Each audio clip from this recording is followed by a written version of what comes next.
हम एक ऐसी खबर पर चर्चा करने के लिए जिसे जानने के बाद ये लगेगा कि इस समय यूक्रेन उस मैदान में हारे हुए हाथी के समान हो रहा है जिसे अपनी तबाही से ज़्यादा अब दुश्मन के तबाही में सुकून मिलेगा। और संभव भी है क्योंकि रूस ने जिस तरह के प्रयास इन दिनों किए हैं यूक्रेन में, या यूँ कह दीजिए कि यूक्रेन ने रूस को भड़काने के जो काम कहे हैं, हो सकता है कि आप दोनों में से किसी के पक्ष से संतुष्ट ना हो या किसी एक का पक्ष ऑलरेडी दिमाग में लेकर चल रहे हों। आपको लग सकता है कि रूस सही है, आपको लग सकता है यूक्रेन सही है, लेकिन जो फिलहाल स्थितियां बनी है वो ये हैं कि यूक्रेन ने अब ठान लिया है कि वो रूस में घुसकर हमले करेगा, यानी एक प्रकार से यूक्रेन रशिया पर हमले करेगा। अब तक क्या हो रहा था, यूक्रेन डिफेंसिव था, अपने क्षेत्रों को बचाने का प्रयास कर रहा था और जो क्षेत्र रूस ने कब्जे में ले लिए थे उन्हें बचाने का प्रयास कर रहा था, लेकिन अब ये रूस में हमले करेगा। और ऐसी स्थिति इसलिए आ रही है क्योंकि फिलहाल रशिया यूक्रेन के कन्फ्लिक्ट के बीच यूक्रेन का सबसे बड़ा डैम टूट गया है।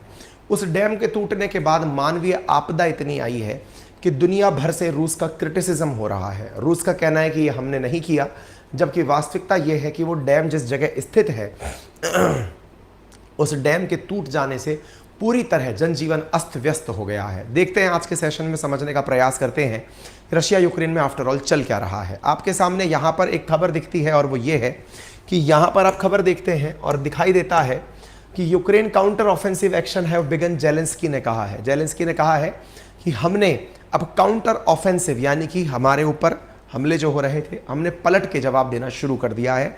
अब यहां पर देख सकते हैं Zelensky signalled Ukraine counter offensive against Russia is underway, यानी कि अब हम पलट कर जवाब देंगे। अब तक हम बचाव कर रहे थे, जैसे है ना भारत की पॉलिसी क्या है कि हमारे ऊपर कोई हमला होगा तो हम पहले अपनी सुरक्षा करेंगे फिर बदला लेंगे। तो अब यूक्रेन ने भी वैसा कुछ किया है कि पहले तक अब तक ये हमला झेल रहे थे, अब बोल रहे हैं कि भाई अब हम लोग अपने द्वारा रशिया पर हमले करेंगे, हम इस बारे में पूरी तरह सज्ज हो चुके हैं। ऐसा क्यों हो रहा है, काउंटर ऑफेंसिव और डिफेंसिव एक्शन एक साथ क्यों किए जा रहे हैं, इसके बारे में बात यह है। Zelensky officially confirm that Ukraine counter offensive has started, और इस समय आप खबरों के अंदर टॉप ट्रेंड में डोनास्क रीजन को देख सकते हैं। यहां पर आप देख सकते हैं किस प्रकार से यूक्रेन की जो सेना है वो रशिया के कब्जे के जो क्षेत्र हैं उन क्षेत्रों में जाकर के इनके हाथ में आपको यूक्रेनियन फ्लैग दिखाई दे रहा है। ये कब्जे वाले जो क्षेत्र थे जो रशियन फोर्सेस के क्षेत्र में थे वहां जाकर के अपने ध्वज लहरा रहे हैं। इतना ही नहीं, यूक्रेन की सेना को आप जगह जगह पर देख सकते हैं कि वो रशियन फोर्सेस को भगा करके अपने द्वारा अपने हिस्से में क्षेत्र को कब्जे में डोनास्क क्षेत्र के अंदर लिए जा रही हैं। यानी कि ये वाला जो क्षेत्र है जिसमें आपको डोनास्क यहाँ दिखाई पड़ता है, खेरसोन प्रोविंस दिखाई देता है, लोहांस्क दिखाई पड़ता है, इन क्षेत्रों में अब यूक्रेन काउंटर ऑफेंसिव यानी कि जो क्षेत्र रूस ने कब्जे में ले रखे थे उन क्षेत्रों पर अब हमले के प्रयास शुरू हो चुके हैं। इतना ही नहीं, ड्रोन हमले भी शुरू हैं। ड्रोन हमले की आप खबर 30 मई की देख रहे हैं कि इस तरह से खबर भी निकल कर आ रही है कि मॉस्को को यानी कि रूस की जो राजधानी है उसे भी ड्रोन हमलों से टारगेट किया जा रहा है, जिसमें से आप कुछ फोटोज देख सकते हैं कि रशिया के अंदर भी ड्रोन जाकर के यूक्रेन की तरफ से उसे टारगेट बना रहे हैं, जिसकी वजह से व्लादिमीर पुतिन इन्हें लगातार धमके दे रहे हैं कि आप अपने क्षेत्र पर हमला करें, समझ में आता है, आप रूस के बॉर्डर में एंट्री नहीं करेंगे, उसके घातक परिणाम भुगतने पड़ेंगे। ये सब चीजें चली रही थी पैरेलली। लेकिन इसी बीच में आपको ये याद होना चाहिए कि रूस के राष्ट्रपति भवन पर कुछ दिनों पूर्व भी, जिस पर हमने लगभग 1 महीने पहले सेशन किया था 3 मई को, उस समय रूस के राष्ट्रपति भवन पर भी ड्रोन से हमला हुआ था, हमने इस पर सेशन किया था।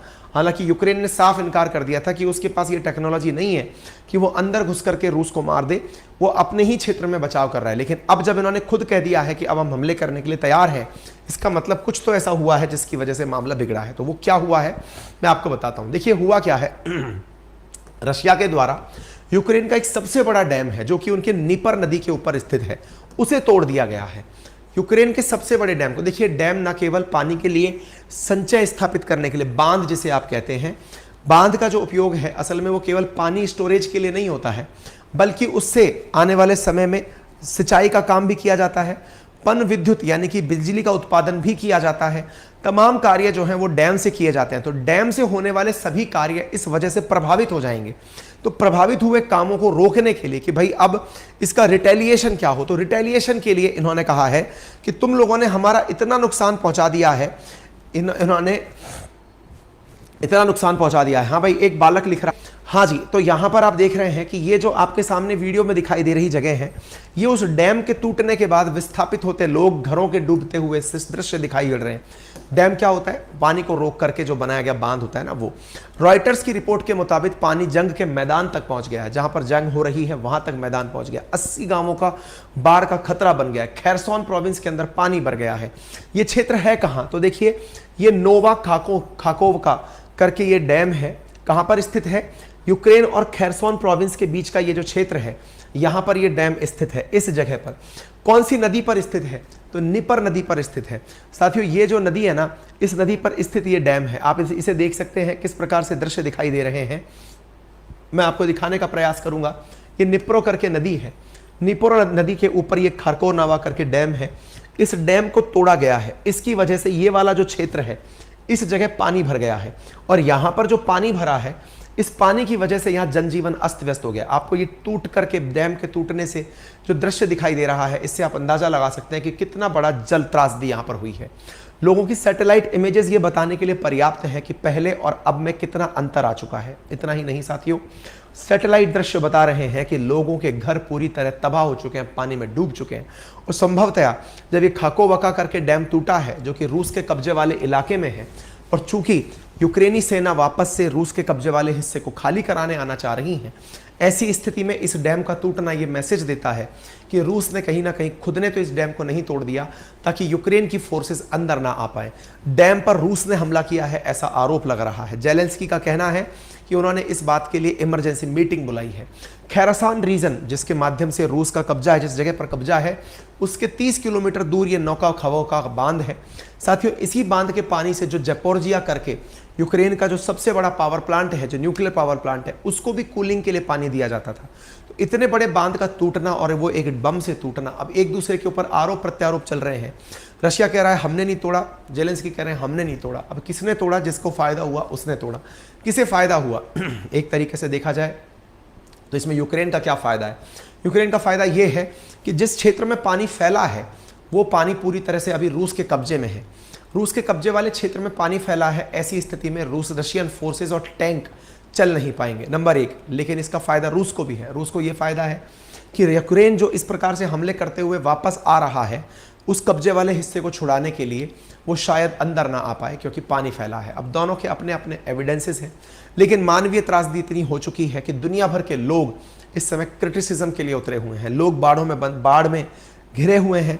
ड्रोन के माध्यम से सुविधाएं लोगों को पहुंचाई जा रही हैं। ये एक वाटर बोतल है जो इस बच्चे को यहाँ पर पहुंचाने का प्रयास किया जा रहा है। लोगों को रेस्क्यू करने के लिए घरों से बोट के माध्यम से बचाया जा रहा है। कहने का कुल मिलाकर अर्थ ये है कि ये जो स्थिति बनी है, ये युद्ध में भीषण, देखिए अब तक युद्ध में सेनाओं का युद्ध चल रहा था।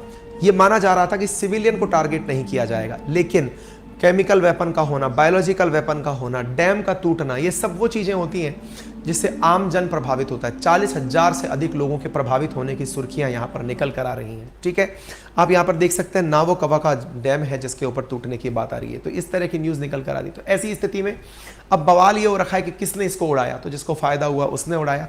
किसके कब्जे में था? तो ये फिलहाल रशिया के कब्जे में था। हालांकि इस डैम के एक हिस्से पर अब यूक्रेन का कब्जा है और एक हिस्से पर रशिया का कब्जा है।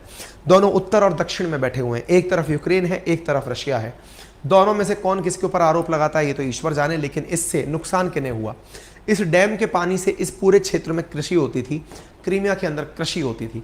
कृषि कार्य अब इसकी वजह से प्रभावित होंगे। कुल मिलाकर ये माना जा रहा है कि डैम की वजह से टूटी हुई तबाही में दोनों देशों का नुकसान है। चूंकि पर मूलतः ये यूक्रेन का हिस्सा है, तो इसके टूटने से यूक्रेन को बड़ा नुकसान होगा। और संभावित है कि इस वजह से यूक्रेन का ये कहना कि वो इसका यथायोचित बदला लेगा, ये जानने योग्य है। दुनिया भर के लोग यूएन के अंदर इसका विरोध कर रहे हैं। दुनिया भर के मैसेजेस जो है इस समय यूक्रेन के समर्थन में आ रहे हैं, और इसी वजह से यूक्रेन ये कहता हुआ पाया जा रहा है कि वो इसके ऊपर प्रॉपर तरीके से बदला लेगा। ठीक है ना, उम्मीद है आप सभी साथियों को प्रॉपर तरीके से जानकारी मिल गई हो। यूएन से डिमांड की जा रही है कि वो इस बारे में मीडिएशन करें। फिलहाल के लिए इतना ही। आपको